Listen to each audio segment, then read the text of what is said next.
எல்லோருக்கும் வணக்கம். இது எனது முதல் கதை. தவறு இருந்தால் மன்னிக்கவும். என்னுடைய பெயர் சரண்யா. நான் இப்போது திருமணமாகி விவாகரத்து வாங்கியவள். என்னுடைய வயது 32. அந்தரங்கம் என்பது எல்லோருடைய வாழ்க்கையிலையும் வந்து போவது தான். ஆனால் அது ஒவ்வொருத்தர் வாழ்க்கையிலையும் உட்படுத்தும் தாக்கம் ஆளுக்காள் வேறுபடும். அந்த வகையில் என்னுடைய வாழ்க்கையில் எனக்கு ஏற்படுத்திய தாக்கத்தை தான் இந்த தொடர் மூலம் உங்களுடன் பகிர்கிறேன். எனது குடும்பம் மிக சிறிய குடும்பம். என்னுடைய அப்பா நான் 6 வயது இருக்கும் போதே ஒரு ஆக்சிடென்டில் இறந்துவிட்டார். எனக்கு ஒரு தம்பி மட்டும்தான். என்னை விட 5 வயது சிறியவன். என்னுடைய அப்பா பிசினஸ்மான் என்பதால் அவர் இறக்கும் போதே நிறைய சொத்து சேர்த்து வைத்து விட்டு தான் எங்களை விட்டுட்டு போனார். ஆனால் என்னோட அம்மாக்கு அவ்வளவு விவரம் பத்தாது. அப்பா இறந்து விட அவரோட பிசினஸ் பார்ட்னர்ஸ் அம்மாவை ஏமாத்தி சொத்துல அரைவாசி எடுத்துட்டாங்க. மிச்ச பணத்தை பாங்குல போட்டு அதுல இருந்து வர வட்டி பணத்துல தான் நாம வாழ்ந்தோம். அப்பா இறந்த அப்புறம் அம்மா நிறைய பேரோட உதவி கேட்பாங்க. அப்போ நிறைய பேர் வீட்டுக்கு வந்து போவாங்க. அதுல என்னோட மாமாவோட ஃப்ரெண்ட்ஸ், அப்பாவோட பழைய ஃப்ரெண்ட்ஸ் எல்லாரும் வருவாங்க.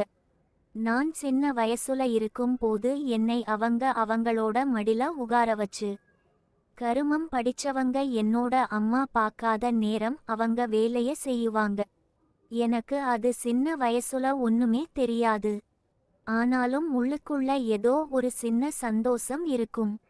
இப்படியே நான் ஸ்கூல் போய்கிட்டு இருக்கும்போது என்னோட 13வது வயசுல நான் வயசுக்கு வந்துட்டேன். ஆனா நான் இதை யார்கிட்டையும் சொல்லல. காரணம் என்னோட அம்மா ரொம்ப சாத்திரம் பாப்பாங்க. வீட்டுக்கு விலக்கு, கோவில் போக கூடாது, விளையாட கூடாது, இப்படி எல்லாம் செய்வாங்கன்னு நான் அம்மா கிட்ட ஒன்னும் சொல்லல. நான் என்னோட 15வது வயசுல தான் வீட்டுல சொன்னேன். அது வரைக்கும் ஸ்கூல்ல மாதவிடாய் பத்தி சொல்லி தந்த படிச்சத வச்சு ஒரு வழியா சமாளிச்சு கிட்டு இருந்தேன் பழைய துணி வச்சு. அப்போ எல்லாம் ரொம்ப கஷ்டப்படுவேன், வயிறு வலிச்சு. ஒரு கட்டத்துக்கு மேல என்னால முடியாம தான் வீட்டுல 15 வயது ஆகும் போது சொன்னேன். எனக்கு அப்புறம் ஊர்ல இருந்து சொந்தக்காரங்க எல்லாரையும் கூப்பிட்டு சடங்கு வச்சாங்க. அப்புறம் என்னோட உடம்புல கொஞ்ச மாற்றங்களை உணர்ந்தேன். ஆனா நான் எவ்வளோ தான் சாப்பிட்டாலும் குண்டாக மாட்டேன். என்னோட உடல்வாகு அப்படி. எங்களோட ஸ்கூல் ஓன்லி கேர்ள்ஸ் ஸ்கூல் தான். ஆனா எங்களோட ஸ்கூலுக்கு வாலண்டியர் அடிப்படையில் கொஞ்ச அண்ணா அக்கா மார் வந்து படிப்பிச்சாங்க. அவங்க எல்லாம் கூட்டல் 2 எக்ஸாம்ல நல்ல ஸ்கோர் எடுத்தவங்க. காலேஜ் படிக்கும் போதே மாறி ஷெட்யூல் போட்டு ஈவினிங் கிளாஸ் எடுப்பாங்க. அதுல ஒரு அண்ணா பிசிக்ஸ் படிப்பிச்சாரு. அவரு சொல்லி கொடுக்குறது எல்லாம் எல்லாருக்கும் ஈஸியா விளங்கும். அவரை எல்லாருக்கும் பிடிச்சு இருந்துச்சு, எனக்கும் தான். அவரு ஆளு கொஞ்சம் கருப்பா இருந்தாலும் ரொம்ப கட்டான உடம்பு. ஜாலியா எல்லார் கூடயும் பேசுவாரு.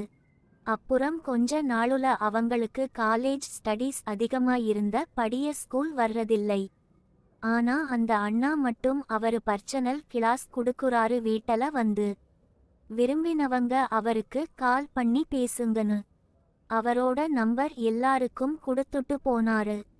எனக்கு அவரோட பாடம் சொல்லின் கொடுக்குற முறை பிடிச்சபடியால் என்னோட அம்மா கிட்ட சொல்லி அவரோட பேச சொல்லி சொன்னேன். அவரும் ஓகேன்னு சொன்னாரு. அப்புறம் அவரு வீட்டை வந்து எனக்கு பாடம் சொல்லி குடுக்க வந்தாரு. எனக்குன்னு தனி ரூம் இருக்கு. அவரு என்னோட ரூம் வந்து தான் சொல்லி கொடுப்பாரு. நானும் நல்லா படிச்சு வந்தேன். சிலவேளை டவுட் ஏதாச்சும் வந்தா அவருக்கு அம்மாவோட போன்ல இருந்து மெசேஜ் பண்ணி கேட்பேன். அப்படி ஒரு நாள் கேட்கும் போது அதுக்கு பதில் சொல்லிட்டு ஐ லவ் யூன்னு மெசேஜ் அனுப்பினாரு. எனக்கு ஒரே ஷாக் ஆகிருச்சு. என்ன பண்றதுன்னு தெரியல. அவரு அனுப்பின மெசேஜ் டெலீட் பண்ணிட்டு தூங்கிட்டேன். எனக்கு மனசுக்குள்ள ஒரு சந்தோஷம் இருந்தாலும் பயமாவும் இருந்துச்சு. நெக்ஸ்ட் டே வழக்கம் போல ரூமுக்கு வந்து எனக்கு பாடம் சொல்லி கொடுக்க ஆரம்பிச்சாரு. அப்படியே 1 ஹவருக்கு அப்புறம் இப்போ பிரேக் எடுப்போம் என்று சொன்னாரு. நான் நேத்து அனுப்பின மெசேஜ்க்கு நீ ஒண்ணுமே ரீப்ளை அனுப்பலையே என்று சொல்லி என் அருகில் வந்தார். நான் அமைதியாய் இருந்தேன். எனக்கு உன்ன ஸ்கூல்ல பார்த்தப்போவே ரொம்ப பிடிச்சு இருந்துச்சு. அங்க இருக்கிற கார்ல்ஸ் எல்லாரலையுமே நீ தான் ரொம்ப அழகாய் இருந்தாய். நான் அடிக்கடி உன்ன சைடு அடிப்பேன். ஆனா நீ பாடத்துல தான் கவனமா இருப்பா. அவரு என்னோட அழகு பத்தி சொல்லும் போது எனக்கு வெட்கமாயும் அவரு மேல ஒரு ஆசையும் வந்துச்சு. எனக்கு எப்பயும் அவர் மேல மரியாதை இருந்துச்சு. இப்போ காதலும் வந்துருச்சு. அவரு உனக்கு சம்மதமானு கேட்டாரு. நானும் சிரிச்சுக்கிட்டு தலை ஆட்டினேன். அவரு என்கிட்ட வர எனக்கு ஒரு புது பீலிங்கா இருந்துச்சு. அம்மா பார்த்துட போறாங்கன்னு. அம்மா அப்போ வர்றா சத்தம் கேட்க. நான் என்னோட இடத்துலையும் அவரு அவரோட இடத்துக்கும் போயிட்டாரு. எனக்கு பக்னி இருந்துச்சு. அப்புறம் அவரு கண்ணாலேயே பேசுமாறு. நான் நல்லா உதை வாங்க போறீங்கன்னு சைகைல சொன்னேன். அவரு அடிபட்ட மாதிரி ஆக்ஷன் போட்டாரு. நான் சத்தமா சிரிச்சிட்டேன்.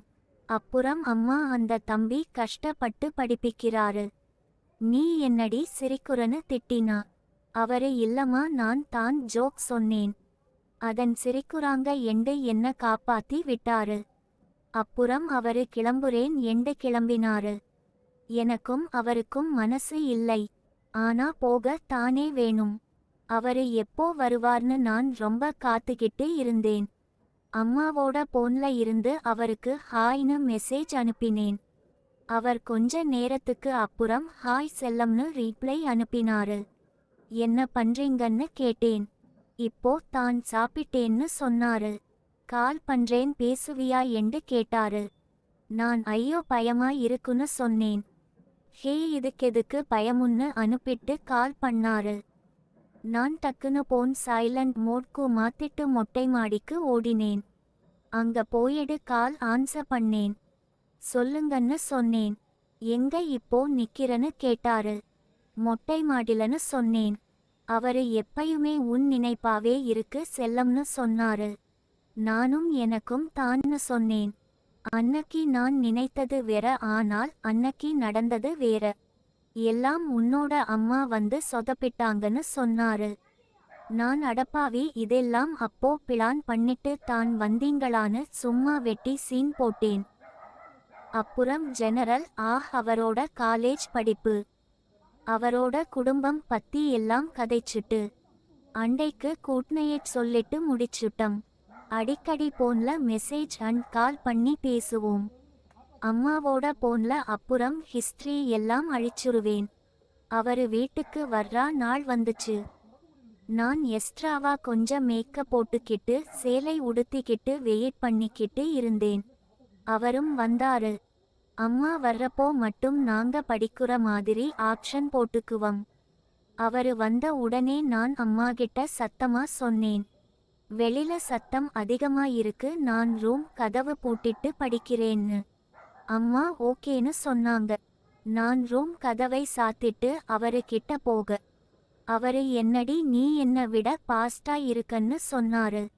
நான் சீ போங்கன்னு வெட்கப்பட்டு தலைகு நின்றேன். இந்த கதை இன்னும் தொடரணும்னா உங்க சப்போர்ட் தொடர்ச்சியா தாங்க ஃப்ரெண்ட்ஸ்.